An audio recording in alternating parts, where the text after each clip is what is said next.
Maralbesh vaziyatidan xabardor bir kishining radiomizga yetkazgan inkosida bayon qilinishicha, jasadlar Roziyetdan bir hafta avval Maralbeshdagi tumshuq turmasidan ilib chiqilgan va Seriqbo'y qatorliq bir qism yezi bozorlik soqchixonalarga tarqitilgan. Biz bu ishlarning to'g'ri xatoligini oydinlashtirish uchun Maralbeshdagi aloqador idora organlariga telefon qildik.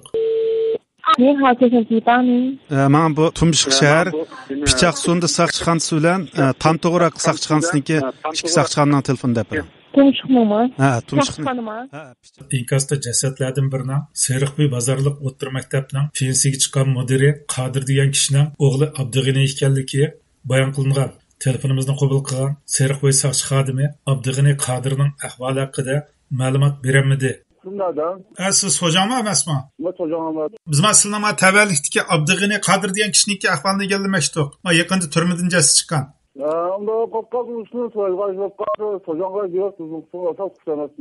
Sizlar Seriqbo'y o'rta maktabning burunqi mudiriniki Qodir degan kishining o'g'li ekan-ku. Shu ishda sizning xabaringiz bormi, yo'qmi?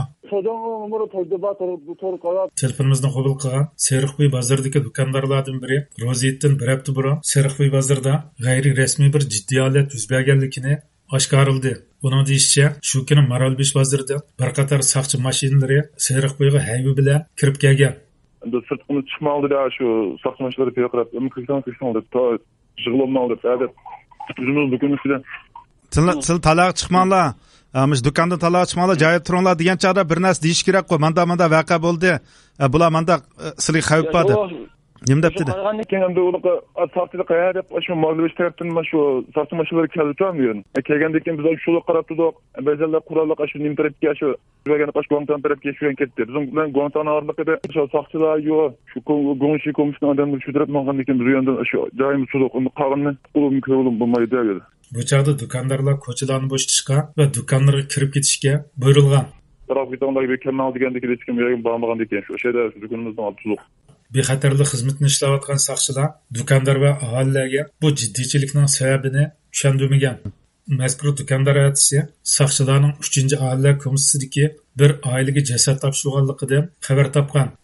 Shu kuni shu taqtilgan jasadlarning soni qancha ekan? Ya uni inoqmayman. Ammo jamiyatimizda birisi uylabdi, birisi yo'q. Ham birisi ikki uylabdi, ufunda maxsus so'randi ekan kuzini.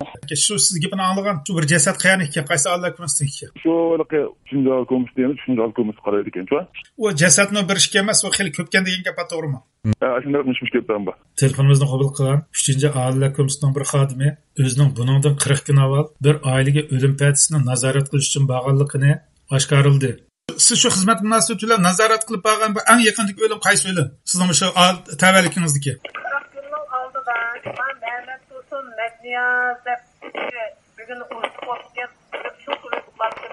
Bunun deyishicha, o'lgichining ismi Mehmet Tursun Metniyaz bo'lib, yashi 55-60 orasida ekan. Mehmet Tursun qancha yoshda bor? Odam 55 yoshda bor.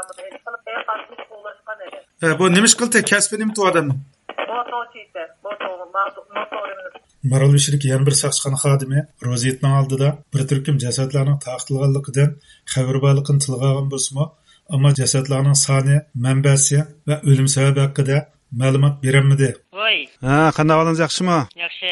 Bu qaysi soqchixona bu? Soqchixona. Ammo Roziyetning kim bu? Nimalarga diqqat qilyapsizlarmi bexatarlik jihatdan? Bexatarlik jihatda xushunchalik ilib beryapmiz. Roziyetning oldida ma tunchiq turmadan ochilgan bu jasadlardan sizning tavallik qanchasi bor ekan? Bu qancha kishining jasad chiqqan bo'ldi? Biz jibersiz bilan sheygan bo'lib, asos qalanbek bilib bilmaymiz, so'jana keresiniz ularmi ya? Bu o'lim sababidan xabaringiz bo'ldimi? Shu turmushdan chiqqan jasadlarniki. Ha? Shu o'lim sababidan xabaringiz bo'ldimi? Shu yetning oldida shu tumshuq turmasidan chiqqan bu jasadlarniki. Sizga bildirildimi, bildirilmadimi? Sizning xabaringiz bormi, yo'qmi voqeadan?